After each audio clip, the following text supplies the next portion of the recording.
Apabila ekonomi dunia berada dalam prestasi mendatar, kerajaan perlu menjana permintaan dalaman serta meningkatkan daya saing. Namun begitu, di sebalik keperluan mendesak untuk kerajaan meningkatkan perbelanjaan, Kerajaan Barisan Nasional terpaksa menerima hakikat kekurangan dana untuk berbelanja dan terpaksa membiayai kos pentadbiran kerajaan. Yang lebih membimbangkan ialah harga minyak telah turun daripada kadar paling tinggi sebanyak 125 US dollar setong pada tahun 2009 kepada keadaan sekarang yang separuh daripada harga tersebut. Dan ini menjejaskan pulangan kepada kerajaan negeri, kerajaan pusat, kerana kerajaan pusat bergantung sebahagian besar daripada hasil daripada sumber minyak, khususnya daripada Petronas. Bukan sahaja kita tidak menyimpan untuk hari-hari gelap di masa depan.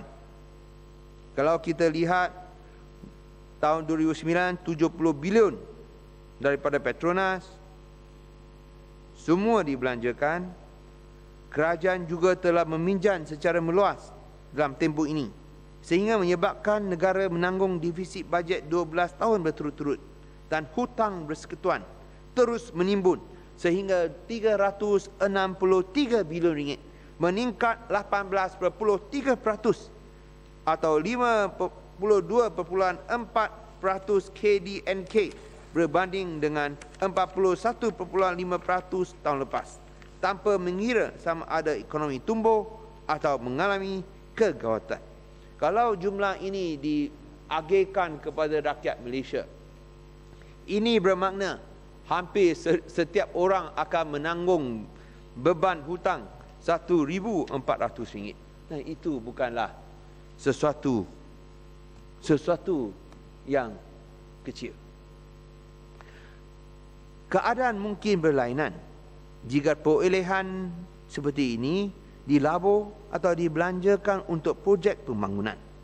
Walau bagaimanapun, kita lihat sebahagian besar daripada pendapatan ini dibelanjakan untuk operasi kerajaan, untuk menambah bilangan pegawai kerajaan, bayaran perbekalan dan penyelenggaraan perkhidmatan selain urusan luar biasa untuk pampasan kepada syarikat pemegang konsesi tol yang kaya raya.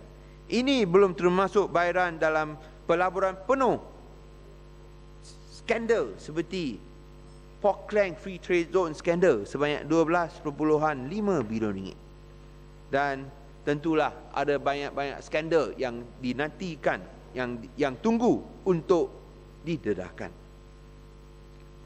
Antara tahun 2003 hingga 2009, perbelanjaan operasi kerajaan meningkat secara mendadak daripada 53.4 bilion pada tahun 2000 kepada 80.5 bilion apabila mantan Yang Berhormat Tun menjadi Perdana Menteri pada 2003. Dan pada tahun ini perbelanjaan operasi telah meningkat lagi kepada 154.2 bilion, iaitu dalam masa 9 tahun. Boleh secara kasar, perbelanjaan operasi telah meningkat 2 kali ganda, daripada 53 kepada 154 bilion.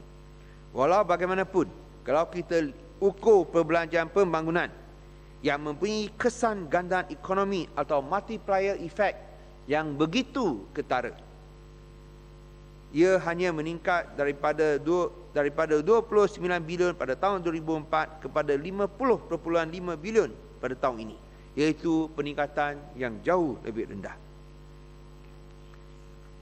Pada masa yang sama, kalau kita lihat perbelanjaan ataupun peruntukan yang diberikan kepada negeri-negeri, adalah perlu juga bahawa kita melihatkan sumbangan yang dimainkan oleh mereka di Pulau Pinang dan di Selangor. Sumbangan dalam aspek cukai adalah sebanyak 16 bilion di Selangor. Di Pulau Pinang adalah 3 bilion. Tetapi yang menerima balik imbuhan. Imbuhan balik yang dibayar oleh kerajaan persekutuan kepada kerajaan negeri. Kedua-dua kerajaan negeri itu hanyalah 247 juta ringgit daripada 16 bilion kepada Selangor, dan untuk negeri Pulau Pinang 127 juta ringgit daripada 3 bilion yang disumbangkan oleh Pulau Pinang. Di sini adalah perlu bahawa satu sistem pengagihan yang saya akan sebut nanti dilaksanakan supaya kita dapat lihat pembangunan yang lebih seimbang dan juga selaras dengan sumbangan yang diberikan oleh negeri-negeri. DAP telah mencadangkan satu bajet, iaitu Democratizing Malaysia's Economy, yang kita telah bukukan di sini. Nanti saya akan hadiahkan kepada Tan Sri Yang di-Pertua, di mana kita telah menggariskan beberapa syur yang sebanyak 151 muka untuk membolehkan kita menjadi dengan izin high income economy.